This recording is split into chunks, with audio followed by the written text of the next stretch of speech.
everyone, hope you are good and be happy always. Once again, welcome to Shachi's Academy, and today we will discuss the law of demand. Before that, we will discuss determinants of demand. What are the determinants?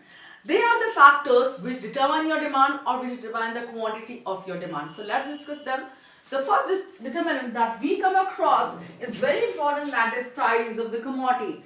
Whatever commodity you are purchasing, being a manager or whatever commodity you are selling, the pricing is the most important thing that you need to consider. Why? Because people always want things at lower price. Being a manager, you should do your pricing in such a manner that is not visibly larger than people can afford that. See here, if you keep the price of any commodity 1000 rupees, normally the chances of its sale will decrease by 50%. But if you keep the price at 999, you might have noticed, being a consumer also, you might have noticed that people normally have the pricing in the range like pricing of the type like 999, 99, 429. Hardly they are like that 400, 350 or 1000 like this. So zeros make the pricing larger. So pricing is the most important thing that a manager should think about, because it is the most important factor or the determinant of demand for any particular commodity. Next, the price of related goods. Similarly, the price of related goods are very important for the quantity of commodity that is to be purchased in the market. So the manager should also think about prices of related goods. What are related goods? They are the substitutes and the complementary goods. Substitutes are the commodities which can be used in place of one another. Just like tea and coffee, they can be used in place of one another. You can either have a tea, a cup of tea or coffee. You can either have Miranda or you can have Mazda, or you can have Pepsi or you can have Coca-Cola. So these are all substitutes. You can either brush your teeth with the help of Colgate or Close-Up. So these things are substitutes which can be used in place of one another. So what you can do, you can just keep an eye over these prices also before pricing your own commodity. So here substitutes are the goods which can be used in place of one another, and complementary goods are the goods which can be used, which are used jointly. You can say the joint demand, like ink and the marker, like your camera and lenses I have told you, like your pen and refill, or car and petrol, like this. So these things are complementary goods. So when the price of one declines, the demand for another increases. We have discussed this concept in our previous video. You can see for that. Okay, the level of income. Obviously, if you're rich, you will demand more of every commodity in this world, and our demand is never ending for every commodity. So what is that? Level of income decides the quantity of commodity you will be purchasing in the market. So a manager should think, a manager should see that what is the level of income in the locality he is targeting or the people he is targeting. Just if a country is poor, or if only a fraction of people are rich in that nation, in any nation, then you don't have much chances of sale in that country. So you need to see that what is the level of income of the people which you are targeting. So level of income is very important. If you become rich, you will purchase everything in larger amount. Maybe your clothes, maybe your food items, maybe houses you can say, maybe your trips, foreign trips you can say, or anything like that. Then taste and preferences. Of course, this is the most important thing. If you don't have taste for any particular thing, you won't be purchasing that at all. Why? Because if you like samosas, you won't, and if you don't like dosa and idli, you won't be purchasing them. So taste matters a lot, and preferences for particular things. Some people like particular brand of cars, some people like particular brand of your water. Normally nowadays people purchase water to drink, filtered water. Then people have preferences of their own, notions of their, and that tremendously will affect your demand in the market. So you need to see, being a manager, you always need to see what is the trend going on, what is the what are the things people are demanding in the market. Then distribution of wealth. This distribution of wealth is very important, because I told you just now that if only fraction of people are rich and others are poor, you won't have good prospects in that market. So what you need to see, that distribution is equal or unequal. If distribution is equal, that means people fairly are well-to-do people, and they have good amount of wealth and they can purchase commodities. But if very few people are rich, then you don't have good prospects in the market. Then government policy, that too is very important. Why? Because if government of any nation resorts to excessive taxation or progressive taxation, if your commodity costs you only 20 rupees and tax is also of 10 rupees, then commodity will be of how many rupees? 30 rupees. That means that will become more expensive and you can't purchase that commodity. Okay, that size of population. And here we need to discuss one more thing here. If government provides you subsidies, subsidies means if a commodity that just like cylinders in India, if a cylinder costs to the government, the cost of the cylinder to the government is 1200 rupees and they are providing you subsidy of 800 rupees. Okay, the cost is how much to the government? That is 1200 rupees. Subsidies are 800 rupees on per cylinder. Then people are getting the cylinder only for 400 rupees. So in that case, people will purchase LPG in larger amounts and they can afford to purchase it. Then size of population. See, size of population, that means size matters. Population size matters because nowadays you can see that every company from every nook and corner of the world are trying to sell their commodities in the Indian markets. Why? Because we are youngest nation of the world. We have the demographic dividend. That means we have more youth in comparison to any other nation in the world. So people are targeting our nation. Every company is targeting our nation because young people purchase more. They spend more. They earn more. So size of population matters, and we are really a highly populated nation, and we are, you can say, we have many people in this world. We have a large population, so we will be purchasing more amount of commodities. You know that India has a very large population, so people over here purchase more, and that's why everyone is targeting the Indian market. So size of population means larger size of population means larger purchase of every kind of commodity in the market. Then composition of population, what does that? Composition means that what are the age groups and the population sizes.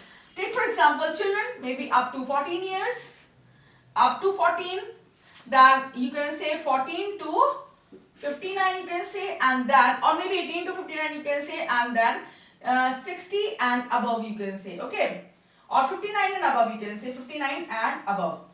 Okay, above 59, then what is the fraction? If you say that 20% are your children, these are children, and 20% are your older people. So these are children and these are older people. Then what is the population composition over here of youth? That is your 60%. If 60% of population is youth, then you have good prospects in the market. That means young people are more, and that is really exactly with the case with your India. Here young people are more, and that's why the purchases of every commodity are skyrocketing. It is increasing day by day. Okay, now we have made a code for you people, that is P, PSC, LTD and GSC. PPSC Limited and GSC. You can really very easily remember this code also, and this stands for the first alphabets of all your headings, that is P for price of commodity, P for another P for PSC for your price of substitutes and complementary, S means substitutes and C for complementary, L for your level of income, T for taste and preferences, D for your distribution of wealth, G for government policy, S for size of population, and C for composition of population. So here are the difference. The demand function. What is the demand function?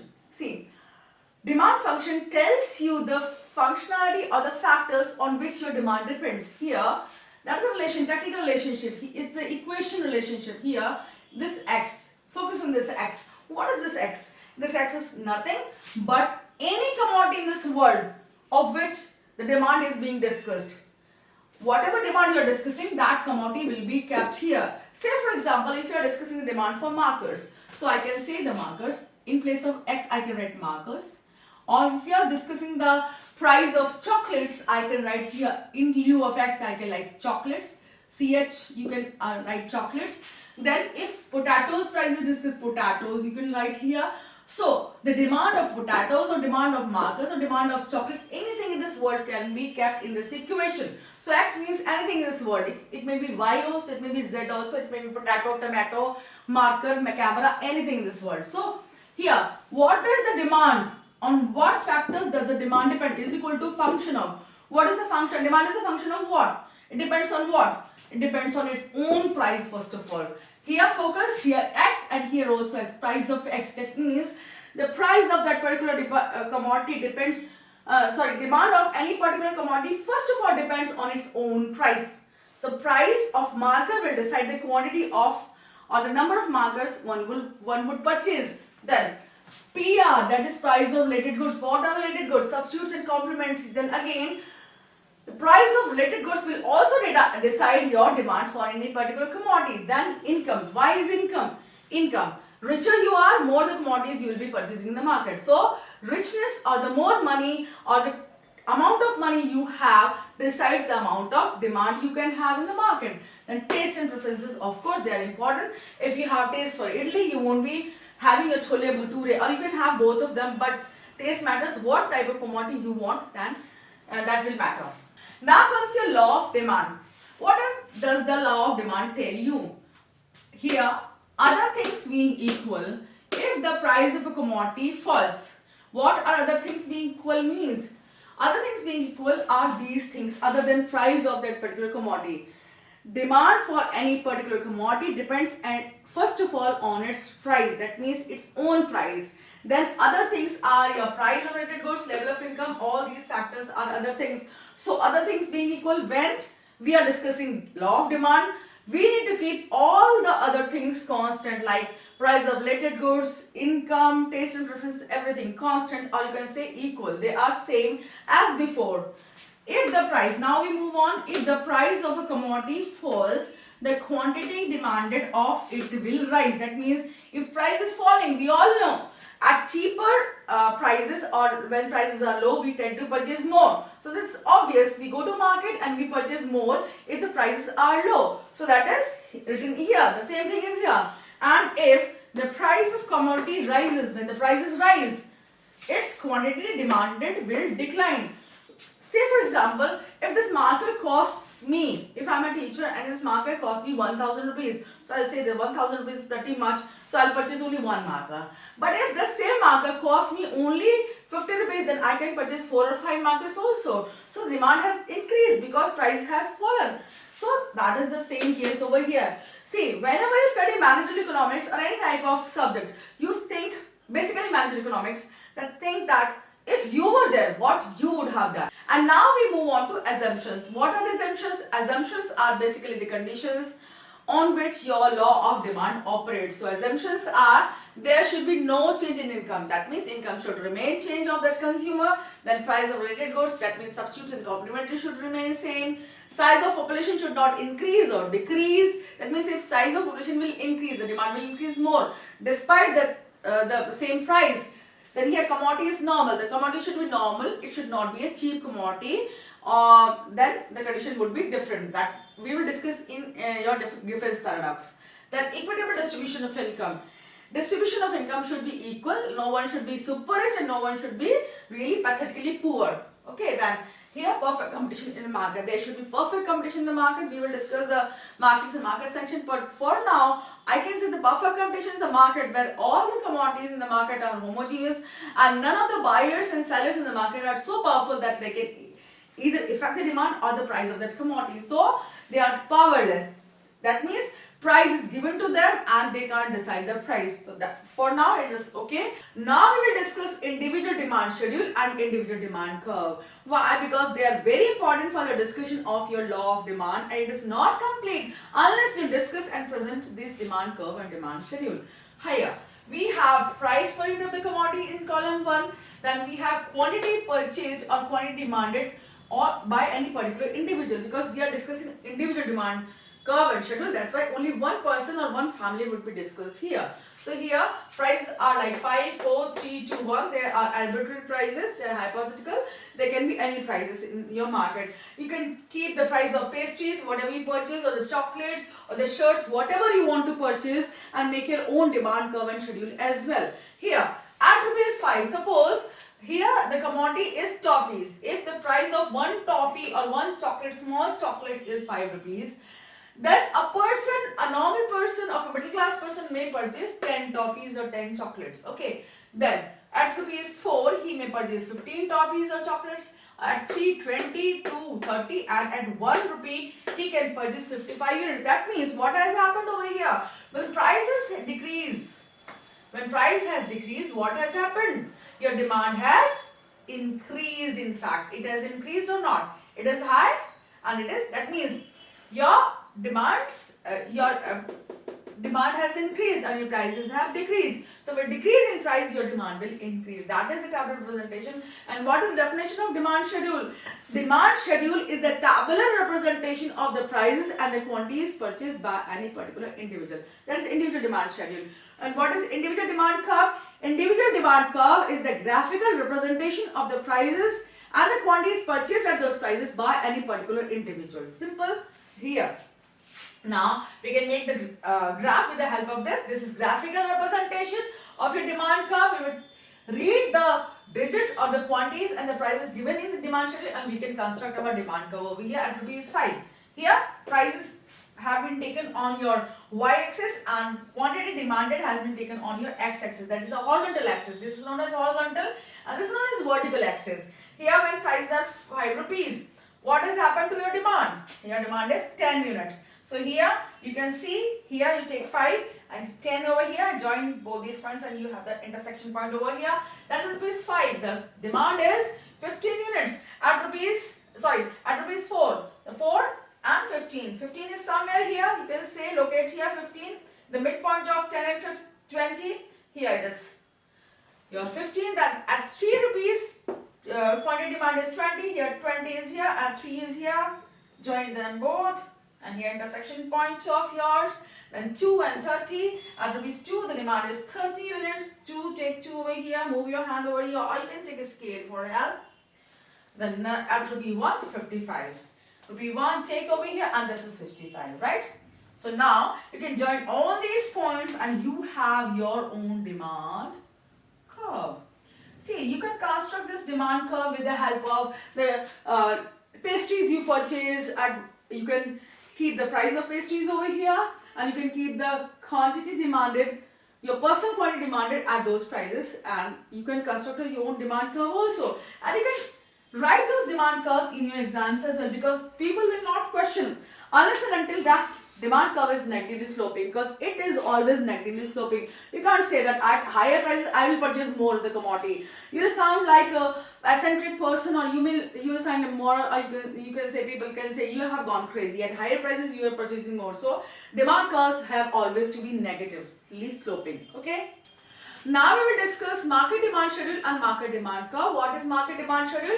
Market demand schedule is the quantities that are purchased at different prices by all the households in the market, and the market demand curve is the graphical representation of the quantities purchased by all the households in the market. Now we have our demand schedule here.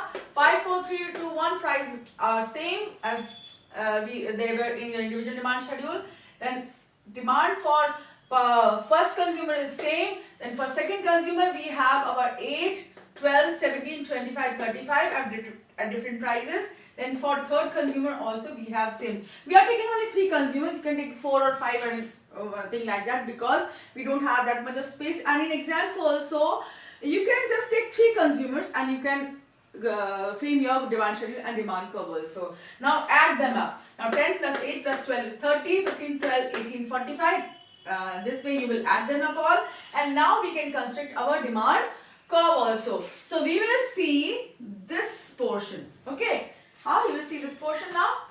Here we have, for at rupees 5 the demand for whole market is 30 units. At rupees 5 it is 30 units. Now 5 rupees and here we have 30 units. Your demand curve is starting from your 30 units. Then at rupees 4 what is the demand? 45 units. Then it is 45 units at your price of 4. Here it is 45 at 4. Now at 3 it is 60. At 3 rupees it is 60. Now we have to extend our scale now. Okay. We don't have that much of space over here. So we can extend our scale from here. We can take this scale and make it like this. Now we have some more margin. 60, then we have 70, 80, 90, what is it? 135, okay. 90, then 100, then 110, 120, and 130, and then 140. In your copy, you can just reduce the space, okay? Okay, now here. Here we have our 16, and at rupees 2 it is your what? That's the demand. 90 units, at rupees 2 it is 90. Then we can make a point over here, and then at 1 it is 135. 135 is here. Okay, so here it is. We will join all these points and we can get our market demand curve. So this is DM. You can say market demand curve. DM again, market demand curve, and this was our market demand. Sure, you can always construct your own demand curve, but keep only one thing in mind, that your demand curve is always negatively sloping. That's how we have discussed our law of demand. And if you have any queries, please ask them. Thank you so much. Take care. God bless.